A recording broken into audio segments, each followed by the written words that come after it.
Hello and welcome to another beautiful evening in London.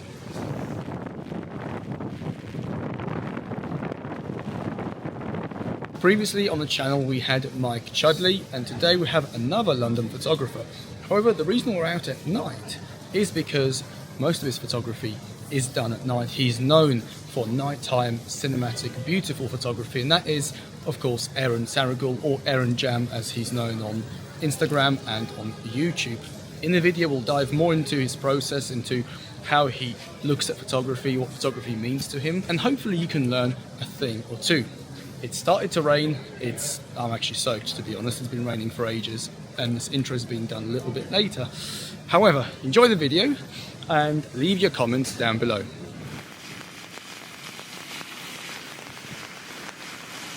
Sweet, and we're live with the one and only Eren Sarigul. On Instagram, goes by Eren Jam.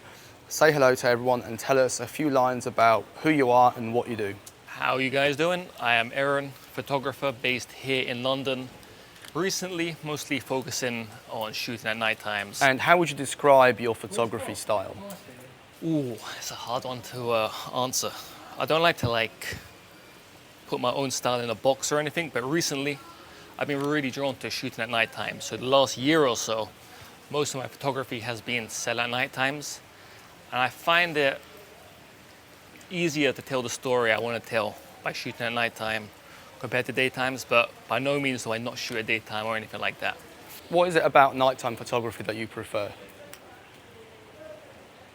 I find I can get really creative with the colors. So you head out during the daytime and everything is pretty much lit by the sun, so it's pretty even. Even if there's shadows and stuff, it's the same color.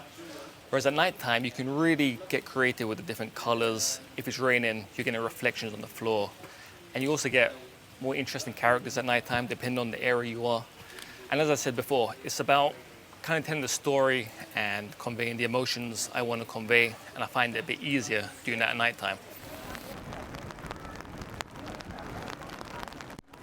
So you can probably hear and see it's raining quite a fair bit. We're trying to find covered areas because this DJI, as good as it is, it's not weather sealed. So I think we found a covered area to do the next set of questions. Looks pretty cool here, actually. All right, next question is, what camera do you use? What's your favorite or go-to focal length and why? Okay, so currently I'm using the Fujifilm X-T5. As for focal length, I use between say 23 to 50 millimeters. Really does depend, location, depends on what I want to shoot. If I'm going up to capture people or details, I use the 50. If I want to capture more establishing shots, then it's the 23. So I don't really have a favorite. I try to mix it up. I don't want to get locked into just using one focal length all the time and only shooting that way. I always want to kind of mix things up, keep myself guessing, and just keep things more interesting when I go out to shoot. If I go to the same location with say a 23 one day, and then I go the next day with a 50, it's a completely different shooting experience. And as I said, that keeps it interesting for me, and I find I get more interesting shots that way too. Very good. And why Fujifilm? Is there anything in particular about Fujifilm that you like? All right, so initially I was shooting on Sony when I first got into photography, and Fujifilm was one of the only companies that was making cameras which were smaller, lighter, which was perfect for travel, because one of the main things I like to do when I travel is I travel light. And with the Fujifilm, and especially these f2 lenses, I'm able to get out there with a small bag. Usually when I'm out shooting, I don't even have a side bag or anything. So that's one of the main reasons. And at this point, I'm just used to shooting Fuji. Love how the files work, and I'm used to the whole process. A few people would probably say that f2 is too slow for nighttime photography. You need an f1.2 or an f1.4. What would you say to that? Honestly, I've taken some of my best night photos with this f2 or even my f2.8 zoom. What you have to remember is when you're shooting at nighttime, the areas you're shooting are actually pretty well lit. So if you're shooting near, say, a shop front or a bar where there's a light coming out of it, it's not actually that dark. So you don't need an f1.4 or an f1.2. It's not to say those types of lenses aren't useful, they are. I've taken many shots in very dark conditions with those, but more often than not, f2 more than fast enough.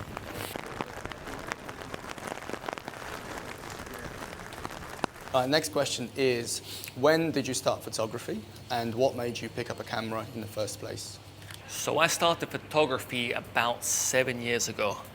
And the main reason was I was heading to Japan, first trip ever outside of Europe pretty much. And when I was at the airport, I just decided to pick up a camera. There was no real thought behind it. I didn't shoot before then.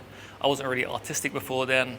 So it was just a random purchase. I got out there and I just loved capturing just random scenes and people and kind of the stories to take back home to show my family. And that was the main driver when I first started. And I never really had the intention of becoming a photographer or anything like that.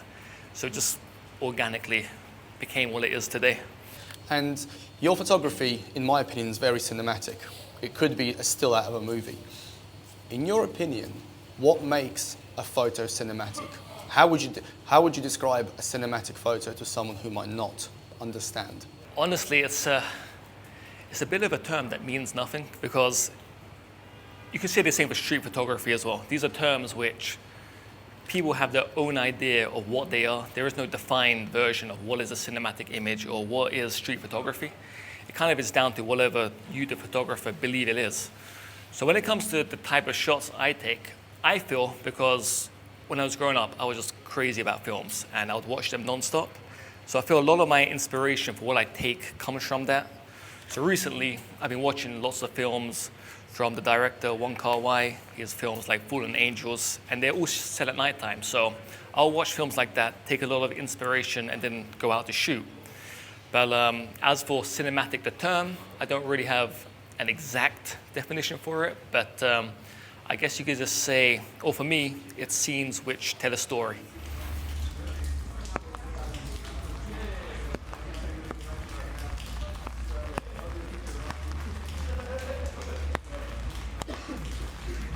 Well, one thing I want to add about shooting at night, and in some respects shooting at night can be easier because the light sources don't change, they're reliable.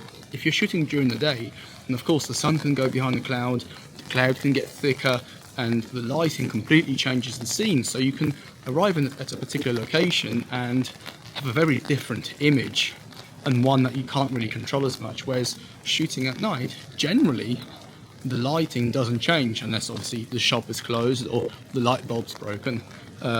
So it can actually make for easier photography if you're shooting light first and then subject, composition, etc.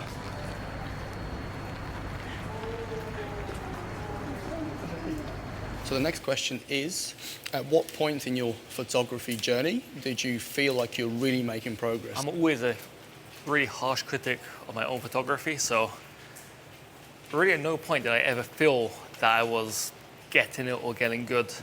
It's only really come where years down the line I've reflected on shots I've taken in the past and looked at them and really liked what I shot. But yeah, aside from that, I'm not too sure, because pretty much every shoot I go on, I'm just critical of the shots I get, and I'm always kind of looking at ways I can improve and stuff. So I never really take time to reflect and praise myself or feel like I'm getting good at something. It's more just a continual process of improvement. Did you ever take a photo which at the time you thought, I don't like it, it's rubbish, but you kept it, and then maybe a year or two later you realised actually that's a pretty good photo? Yeah, that happens pretty often. Like one of the main things I always try to keep in mind is not to shoot for the end product. So don't shoot for what I'm going to pull out on social or send to someone, because as you said, there's been so many shots where I've taken them and at the time I thought nothing of them, and then a week, a year, a couple months down the line, whatever, I look back and I really like them. And it's more about kind of having a mindset of really enjoying and focusing on that day's shoot and just capturing that night or evening or that day, rather than really focusing on the end product. Because I feel like if you always focus on the end, you're never going to be satisfied with what you take, because you can never control what people will or how they're going to react to your photography. But you kind of focus on if you focus on enjoying the actual day out shooting, you can control that. And if you're finding that fun, you're always going to want to go out to shoot more. And the last question in this particular section is, over the years of your photography, what would you say is like the biggest lesson that you've taken away from about photography over the last few years? It's definitely to really focus on improving, really focus on looking at past greats, get old photography books, study films. I feel like it's very easy on social media to hit a plateau after a couple of years or months of shooting, and you start thinking that you're really good or you're at a certain level. So it's always good to continually look back at past greats, get those old books, check your favorite films out, the cinematography, and really kind of take aspects of those, bring them into your own photography. We're taking a break now because it's royally pissing it down. My feet are soaked. I am soaked. But you get, shut up, you get good photos when the conditions are like this, because honestly I think having heavy rain at night in a city, it's almost like a cheat code for nighttime photography, because you have so much more available light, so many more reflections. You can definitely get a lot more creative. What is it in particular you like about this scene just here when you were taking the photo? Is it the light, is it the composition? So it's a collection of films. So the composition with the lights works very well. So you get like a leading line of the lights coming across. We also got some interesting colors, both coming from inside the restaurant. And the lights are actually pretty warm, so it creates like a nice mood to the images. But yeah, like in all places, when it comes to finding scenes and stuff, especially at nighttime, you really want to find places with interesting light and then really work those scenes. So you find a place like this, you're going to kind of shoot it from multiple different angles, different perspectives. On different days you can do with different focal lengths, or if you have a zoom lens. Because at nighttime you don't have that many spots. You have a couple spots around the cities even which have interesting light. So once you find them, you really want to work those areas to really get the most out of them. If you're finding this video useful and wish to support the channel, then one of the best ways to do so is to check out my London travel photography guide. This book is the result of years of living and shooting in the city, and is designed to save you time and show you some of the best spots. 50 plus locations, 100 plus photo spots, GPS coordinates, and general travel advice. Whether you're from the UK or visiting, this book will help. For more information, see links in the description, and thank you for your support. Okay, we've found a bit of cover from the rain, and the next question is, with your photography, how much of it would you say is the edit, and how much of it would you say is the actual photo with the right lighting, da-da-da-da? The way I like to think about it is the photos I take, it's like the raw ingredients, and then the editing process is kind of where you bring it all together. So I see the editing process pretty much equally as important as taking an actual photograph. Now, you can't edit a bad photo into a good one. So the photo at the start needs to be good, and it needs to convey emotions and stories. And then in the editing phase, you can really add to it with colors, cropping it how you want to crop it, and so on. And let's just say I'm a beginner and I'm coming up to you and I'm saying, can you give me just one piece of advice that will really push my photography forwards? I know there's loads of advice out there, but what if you can condense it into one? What would you say? Consistency. You're not going to get better without getting out there and shooting. No amount of textbooks or lessons or courses online are going to make you a better photographer. At the end of the day, you need to put the hours in order to become good. At the same time, I'll say be consistent with learning about photography. So always push yourself, always find photographers who are better than you, the old greats. Check their books out and really kind of bring aspects of their photography into your photography, and continually be consistent and improve. These are the evenings when you're thinking, what the fuck am I doing out here? I'm soaking wet. It's just chaos.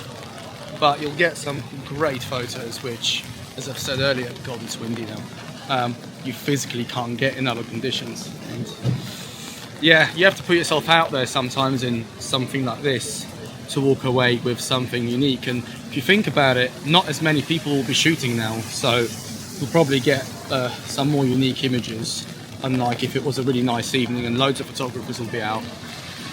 Yeah.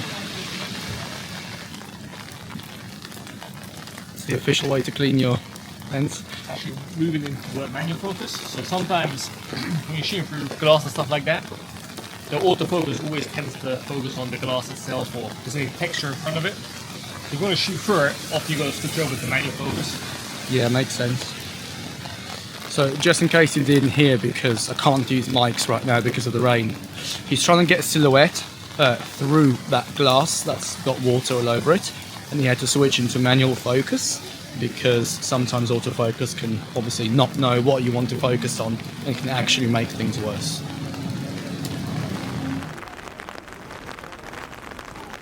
Alright, so we found another bit of cover from the rain.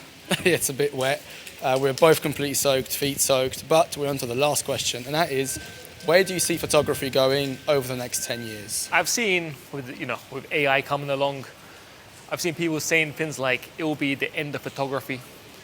While I do think there'll be major impacts to photography, especially things like product photography, people said the same thing when digital came along. They were like, this is going to be the end of photography as it's all digital and everything can be manipulated. So I feel like for as long as people enjoy looking at photos, there will be photography. I think, if anything, it's become more popular over the last 10, 20 years. And I think for the next decade at least, it will still be very popular. So yeah, I'm not too worried about the future of photography. I've seen lots of people scaremongering with the AI and stuff, but with photography, I think it's more about telling stories. And people, photography is just a medium of telling a story. So it doesn't matter if there's AI or not. At the end of the day, you're telling human stories through photography, and there will always be interest in that.